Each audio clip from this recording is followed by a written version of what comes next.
we all do have brute facts. I agree.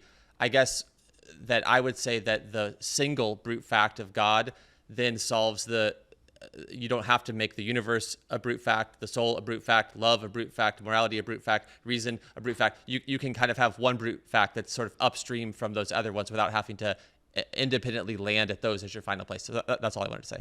Yeah, like there are less brute facts that you have to swallow if you just swallow the existence of God. Because in a way, God just is all of those brute facts that the atheist has, just bundled into one. So the atheist sort of has the brute fact of reason, the brute fact of the good, the brute fact of the universe and whatever caused it, and the Christian kind of bundles them all together and just goes sort of, squishes them into a singularity of sorts and says, this is my brute fact, which is God. But depending on how you conceive of God, if God is just a sort of amalgamation of all of these brute facts, then I don't know, maybe you've kind of got the same number of brute facts. They're just sort of all squished together. You know what I mean? I think understanding God as a personal being is a really big deal, because maybe we don't agree here, but I would argue that we are personal beings, each of us. And I think honestly that mankind, like humans, like the question of what is a human is one of the biggest indicators toward whether or not there is a God, because and you even said at the start, you're like, I don't want to just call us moist robots or whatever. Like you acknowledge sort of the exceptionalism of us in relation to the rest of I'm smuggling in language creation, the rest of the things that are, so I would just say it's like, man, I have this profound experience of love. I think you do as well in your life. Mm-hmm. I have this experience of, like we said, kind of Cartesian, just awareness of the self, sort of. I'm thinking, I can't deny that, because what you were saying about that, and each of those things are just at the most intuitive, basic level, before us. And all that I'm saying is the God hypothesis, if you will. It's not just I'm working upstream and cramming them into this thing that I'm then calling God. It's basically, I would argue, more logical to say that mind begets mind than that matter begets mind, or that love begets love than to say that matter begets love. Like all these different areas, morality, love, rationality. I'm saying it actually is more logical to start with God and then to kind of go downstream, rather than like, it's not the only way I can see not having some kind of a patchwork quilt philosophy where there's like different pieces that are getting kind of placed together in amalgamation is just accepting the single brute fact of God. If you kind of follow what I mean. I totally understand what you mean.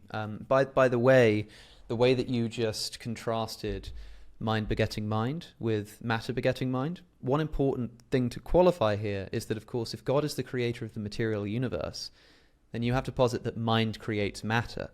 Of course. Which might seem like easier to do because the mind is the mind. It can choose to do stuff. But if you're talking about like the substances, I mean, the problem with materialism begetting consciousness is that atoms don't seem to be the kind of thing that consciousness is. Consciousness is like a different substance. It's a different kind of thing. Like it doesn't matter how many atoms you put together, you don't get a mind. But there is the same problem in reverse that people often don't kind of clock or think about, which is that you can take as much mind, like disembodied mind, as you want and put it together, and you don't get matter. So there must be some way, even for the Christian, that this matter-mind divide can just be bridged. And you might think, well, God just has the power to do that. That might be true, but there still must be a mechanism by which it happens. And there's not, if in principle it's possible for there to be a bridge, a causal bridge, that is, between mind and matter, I don't think it's necessarily obvious which way that would have to go, right? So I just think it's worth sort of pointing that out. But as I say this, especially aware of the channel that I'm on and the kind of viewership that it has, I want to emphasize that I'm not saying this because I do believe that the mind is emergent of material. I just want people to be aware that there are so many options to discover here and to talk about here. And I hope it becomes clear that, like, I have my hunches. Like, I don't think free will exists. I think I'm an ethical emotivist, but broadly, I'm agnostic and fascinated by the options that are available to us. I mean, it's which amazing is so cool. to think about. Yeah, which is so cool, and that's why I appreciate you being willing to have even this type of conversation. Mm-hmm. On the point that you just made, would you also apply that to like a book and the author? Would you say, because we know that an author's mind can generate a novel, then there's a bridge that's established, so it's equally as likely that a novel would create an author? That's a really great question. I do think it's not, and it functions. I know you're asking a question, but it's kind of an objection because obviously a book can't create an author, but an author can create a book. The problem is that analogy, that example, already presupposes the existence of this divide because the author is the thinker. Like he has the idea, or she has the idea, and then they write it down like on paper or they type it up. And so this problem of the idea to paper actually happens between the author, like between the author's mind and the hands that are typing the paper, right? So like, well, the brain or the mind?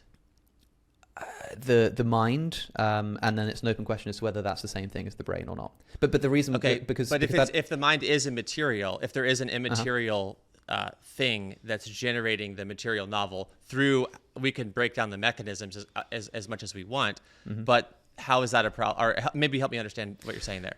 The question would be like, it's basically the same question repackaged, which is that like you've got this immaterial mind of the author, which somehow affects the material brain and the hands and the keys and like produces this book, right?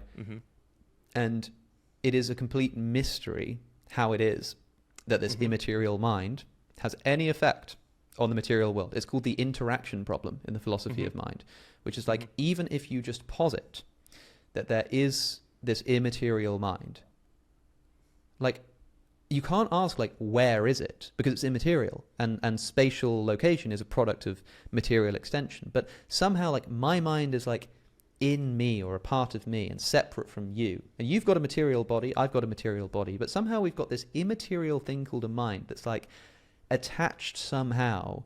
And somehow when I raise my hand, that's a product of an immaterial mind moving my material hand.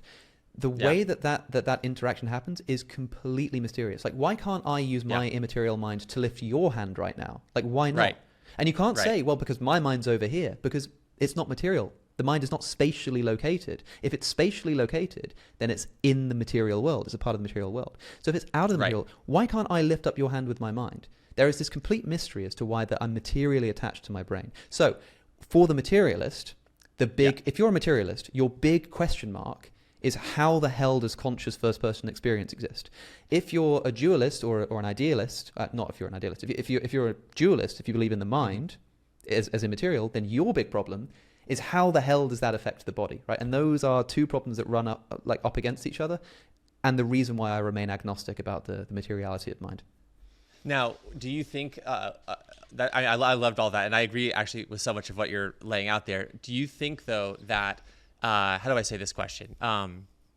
Like our inability to establish what is that bridge exactly? What is that mechanism? Our inability to establish that. Do you think that outweighs the improbability of a novel creating a author in terms of if we're weighing these two things? And on one hand, we're saying, man, it logically makes a ton of sense that the author creates the book, but I don't really know how does he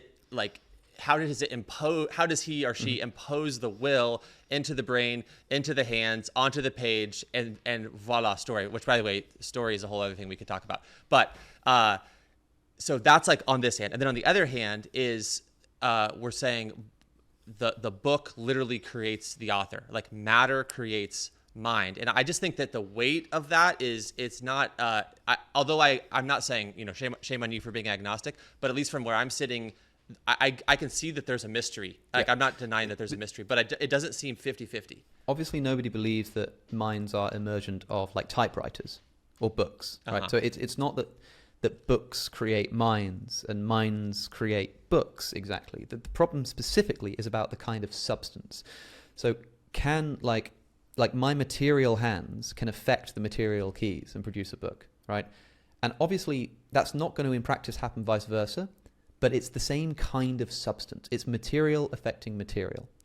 And the question is, like, if the reason it's not just can a book create the author's mind? It's like, can any part of that author, can any material part of that author create or give emergence to the author's mind? That's the question. Nobody thinks that the book does it, but a lot of people think that the author's material body, their brain, produces the mind. And for Right. somebody listening to that, they're going to go, that doesn't make any sense. How the hell are you getting a mind out of a material body? That Right. is the question when reversed, is like, how does the mind affect the author? Because the mind doesn't just produce the book. It's not like the mind produces the book. The mind affects the material body of the author, and it's the material body that produces the book, right? So material can Right. affect material in the other direction, but like to bridge that gap from like mind, from like material to mind, is a problem in both directions, is what I'm trying to say. Yeah, which I agree with. I think there's a mystery there. I don't think it's equally weighted, but you know, and maybe we can just put a pin in that for now. Sure, I do think it's a really good analogy. I love a good analogy. It's probably all of the C.S. Lewis that I'm sure that you've listened to, because he was the master of doing that kind of thing. I don't think it works. I don't think I've explained that particularly well, but perhaps it's something I can, if it causes enough interest, I can try to write a Substack post or something about. So I'm happy to put a pin in it for now. Okay, sounds great. So what is love? Well, what a question.